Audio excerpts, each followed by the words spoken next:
Savez-vous que l'on peut être captif de quelque chose sans le savoir? Ou que même, on peut l'être tout en le sachant et vouloir en sortir sans jamais y arriver. Et pourquoi est-il si compliqué de vouloir sortir de la captivité de quelque chose? Tout simplement parce que lorsque l'on est captif, nous sommes sous la domination de quelque chose qui est plus forte que nous.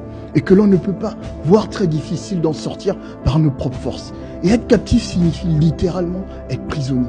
Et on peut être prisonnier du rejet, du manque de pardon, de l'orgueil. On peut être prisonnier de la pornographie, de l'alcool, de la drogue et de toutes les choses qui y ressemblent.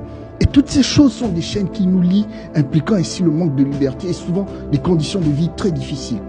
Et tu es peut-être lié par une de ces chaînes. Et tu essaies tant bien que mal de t'en sortir par tes propres forces. Et tu n'y arrives pas, malgré tes efforts. Et bien que les choses semblent être difficiles, il y a une bonne nouvelle. Les chaînes qui te lient peuvent être brisées. Jésus-Christ dit, l'Esprit du Seigneur est sur moi parce qu'il m'a envoyé pour proclamer aux captifs la délivrance. Et oui, tu n'es pas obligé de te battre tout seul. Jésus peut te libérer de ces chaînes-là qui te rendent prisonnier. Dieu l'a également envoyé afin de proclamer aux captifs la délivrance. De ce fait, Jésus te tend sa main afin de t'aider à t'en sortir. Tu n'as qu'une seule chose à faire, c'est de saisir sa main. Et oui, il peut te libérer de toutes ces chaînes-là qui te rendent prisonnier. Il peut briser les chaînes de l'oppression, de la superstition et du mal-être dans ta vie. Et oui, Jésus peut te libérer de toutes ces chaînes.